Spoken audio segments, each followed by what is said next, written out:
Բիլիարդանոցում մնացել էին մի քանի հոգի։ Դա գիշերվա այն ժամն էր բիլիարդանոցը փակելուց առաջ, երբ խաղասեղանները ազատվում էին և միայն մեկի վրա էր դեռևս շարունակվում խաղը։ Բայց արդեն գնդերն էլ հոգնած էին, ծեծված, և իրար զարկվելուց մի խուլ չխկոց էին հանում հորանջելու պես։ Եվ արձագանքը անկնությունից տառապող միայնակ շրջմոլիկի նման պատից պատ էր ընկնում, դուրս գալիս փողոց և նորից վերադառնում։ Մինորն էլ էր արդեն հորանջում, սակայն տուն գնալ չէր շտապում։ Նա բիլիարդ խաղացող չէր, բայց ամեն օր իր ժամին գալիս էր այստեղ, կանգնում պատի մոտ և հետևում բիլիարդանոցի կյանքին։ Մարգյորը հավաքում ծածկում էր սեղանները, սրբում իր կավճոտ ձեռքերը և թթված դեմքով նայում Մինորի կողմը, հայտնելով իր դժգոհությունը այսքան երկար մնացած անծանոթ հաճախորդների նկատմամբ։ Մինորը սիրում էր այստեղի մթնոլորտը, ծխով լցված սրահը, այլազան մարդկանց հետաքրքիր ու անծանոթ բնավորությունները։ Երբեմն նաև դիմացի թատրոնի դերասաններն էին ներս մտնում, բերելով բեմի հմայքն ու աշխուժությունը։ Եվ Մարգյորը, ծեր ու փորձված բիլիարդային աղվեսը, բայց բարեհոգի մարդ, սովորել էր Մինորի ներկայությանը, առանց խոսելու մտերմացել նրա միշտ պատի տակ կանգնած կերպարանքի հետ։ Շրխկոցով բացվեց դուռը և դրսից սրտի հետ ներս մտան երկու անձնավորություն։ Առաջինը, տափակակիթ մարդը, կանգնեց դռան մոտ, երկրորդը, կոկիկ բաճկոնակով, վստահ և վճռական մոտեցավ բիլիարդ խաղացողներից մեկին և ինչ-որ բան ասաց։ Խաղացողը տեսնելով նրան գունատվեց, բայց ժպտալ ուզեց, երևում է ծանոթ էին։ Գլխով արեց և գնաց դեպի պատից կախված իր վերարկուն։ Անցնելով Մինորի կողքից շշնջաց. «Ալյոշա, բիլիարդի ոտքի մոտ է, չթողնես»։ Մինորը միանգամից չհասկացավ ինչ կատարվեց։ Ինչո՞ւ իրեն ասաց Ալյոշա, երբ իր անունը Մինոր է։ Ընդհանրապես ովքեր են ներս մտնողները ու ով է այս մեկը։ Մինորը նայեց Մարգյորի կողմը, որը ջնջոցով մաքրելով բռի միջի գունդը, սևեռուն զգուշավորությամբ դիտում էր այս անցուդարձը։ Մինորը պատուհանից դուրս նայեց։ Հեռվում մայթի վրա կանգնած էր միլիցիոները։ Մի թեթև պարզվեց եղելության շրջագիծը, բայց անսպասելիության և արագության մեջ դեռ մշուշապատ էր ամեն ինչ։ Այն է դուրս էին գնում եկվորները մի խաղացողի հետ, երբ կես ճանապարհին նրանցից մեկը ետ եկավ և բռնեց բիլիարդի մոտ անորոշության մեջ կանգնած մյուս խաղացողի թևից։ Նա դժգոհություն հայտնեց և ապա հնազանդվելով հետևեց նրան։ Մինորն արդեն մի անգամ աչք էր գցել բիլիարդի ոտքին, բայց ոչինչ չէր նկատել։ Եվ երբ բոլորը գնացին, իրենց հետ տանելով գնդերի չկոցներն ու օդի թանձրությունը, Մինորը կրկին նայեց Մարգյորի կողմը և բիլիարդի ոտքերին։ Եվ կրկին բան չտեսավ։ Հետո մոտեցավ և պտտվեց սեղանի 4 բոլորը, ու ետևի ոտքի մոտ, որը ոչ մի կերպ չէր կարող երևալ դռան կողմից, Մինորը նկատեց ճմռված մի թաշկինակ։ Նայելով Մարգյորի կողմը, որն իր գործն էր շարունակում այնպես ասեց, ոչինչ չէր կատարվել, բարձրացրեց թաշկինակը։ Թաշկինակի տակ ատրճանակ էր։ Մինորը շանթահարվածի պես ձեռքը ետ տարավ։ Այժմ ամեն ինչ պարզ դարձավ։ Բայց ինքը հիմա ինչ անի։ Եթե չվերցնի ատրճանակը, նա ով դիմեց իրեն և որին տարան, պիտի փնտրի Մինորին ու պահանջի ատրճանակը։ Եթե չվերցնի, միլիցիայի աշխատակիցները, տանելով նրան, կարող է ետ գան ու գտնեն ատրճանակը, և այն մյուսներից ինքը պրծում չի ունենա։ Իրեն բոլորը լավ գիտեն։ Եթե վերցնի, էլի մի բան չի, նույնպես կարող են վերադառնալ, խուզարկել բիլիարդանոցը և իր մոտ գտնել ատրճանակը։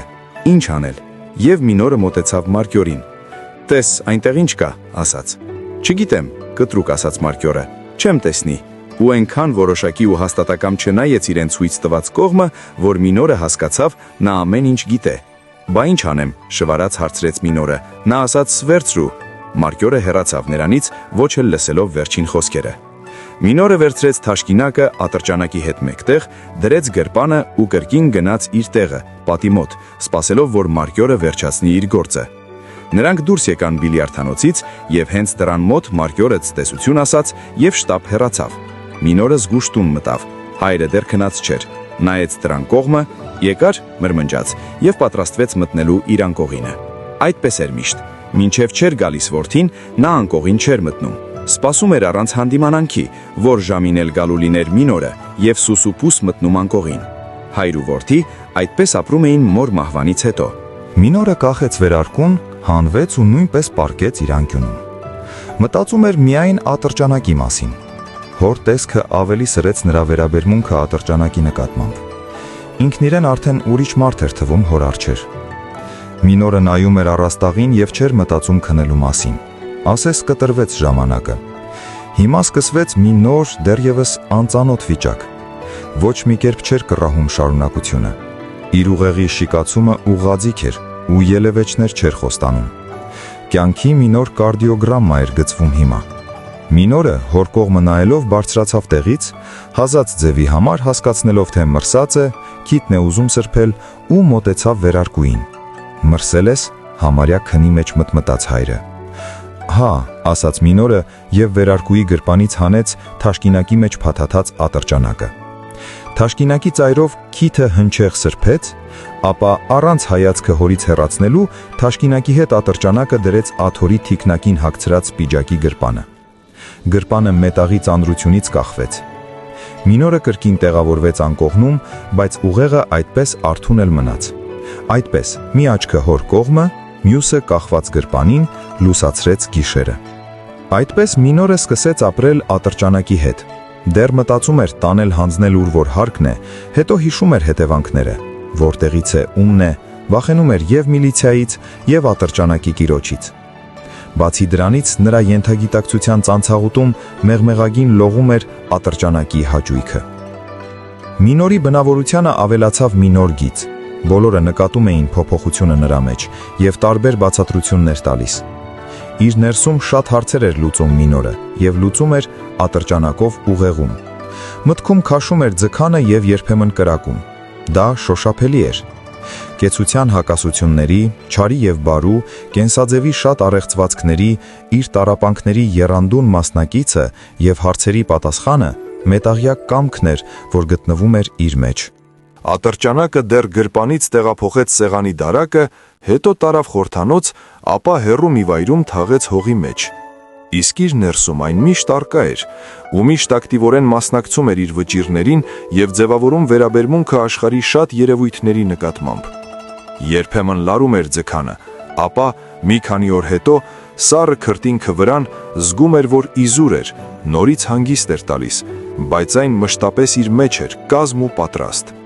Աշխարհի հետ իր վեճերի մեջ ատրճանակը հաճախ լարվում էր, շիկանում, բայց հետո ունենում էր նահանջ։ Սակայն ամեն դադարից հետո շիկացումը ավելի էր սաստկանում եւ կրակոցը հասունանում էր։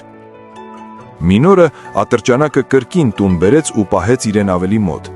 Սպինոզայի հատորյակի էջերի մեջ գծեց ատրճանակի ձևվածքը եւ դանակով հանեց միջուկը։ Էջերի մեջ ատրճանակի ձևով տուփ ստացվեց։ Նայեց եւ ժպտաց։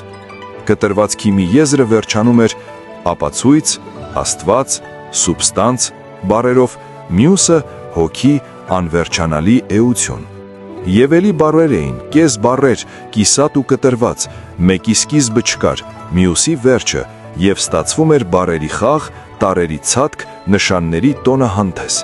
Մետաֆիզիկա, ինտելեկտուս, բանական, պատճառ, օգուտ, ազատ առարկա, իմագ, եր, Քրիստոս։ Գիշերը տոթ էր, լուր, եւ ծերուկը լսում էր իր խռմփոցը։ Վաղուց արդեն նա այդպես էր քնում էր եւ լսում իր խռմփոցը։ Նա վերջերս լսում էր հավերժության ձայները եւ ականջը միշտ այս կողմն էր պահում, գետնաքարշ առարկաների աղմուկից կշտանալու, կարոտն առնելու համար։ Կրակոցը դղրդաց սենյակում։ Ծերուկը թրոմբներից ուռած իր կաղ ոտքերի վրա քնթքնթալով վազեց որդու կողմը եւ Մինորին գտավ սառած։ Ուրիշ մարդ չկար։ Ծերուկը դուրս վազեց, այնտեղ էլ մարդու հետք չկար, վերադարձավ եւ ականջը դրեց որդու կրծքին։ Նյարդային դողերոցքի մեջ ոչինչ չէր հասկանում, ոչինչ չէր կարող ձեռնարկել։ Կրկին դուրս վազեց եւ օգնության կանչեց։ Շուտով միլիցիայի աշխատակիցները իրենց բժիշկով Մինորի գլխին էին կանգնել։ Բժիշկը մանրակրկիտ տնտղեց Մինորի մարմինը եւ որևէ վնասվածք չգտավ։ Գլուխը տարուբերեց եւ տարակուսանքով նայեց միլիցիայի քննիչին։ Պարզապես սիրտը կանգնել է, ասաց նա։ Ասում է կրակոց է եղել, ծերուկի կողմը ցույց տալով ասաց քննիչը։ Ուժեղ կրակոց էր, դղրդաց սենյակը։ Ես ինքս լսեցի, ասաց թևակոտոր ծերուկը։ Բայց ոչ ոք ներս չի մտել։ Դուռը փակ էր, ասաց ծերուկը։ փոքր-ինչ տատանվեց եւ ասես մատնելով որդուն դժվարությամբ արտաբերեց. «Նա ատրճանակ ուներ, շատունց, 10 տարուց ավելի»։ «Դուք տեսել եք»։ «Իհարկե, ես միշտ գիտեի։ Նա կարծում էր, որ չգիտեմ, իսկ ծնողները միշտ ամեն ինչ գիտեն»։ «Որտեղ էր պահում»։ Հարցրեց քննիչը։ Ծերուկը միանգամից հանեց Սպինոզայի հատորը եւ բացեց գիրքը։ Քննիչն ու բժիշկը զարմացած իրար նայեցին, հետո քննիչը ձեռքը վերցրեց ատրճանակը եւ քանդեց։ Այս ատրճանակը 10 տարի չի կրակել եւ էլի 100 տարի չի կրակի։ Մետաղն արդեն քայքայվել է, ժանգոտել։ Բայց ես լսեցի կրակոցը, նեղացկոտ ու հաստատ պնդեց Մինորի հայրը։ Բժիշկը նայեց ծերուկին, հետո քննիչին եւ կրկին անգամ տնտղեց Մինորի մարմինը։ Նույնիսկ քերծվածք չկա, մաքուր է ինչպես նորածնի մարմինը, ասաց նա քննիչին, հայացքը կանգնեցնելով ծերուկի վրա։ Մյուս օրը դիահերձումից հետո բժիշկն ասաց.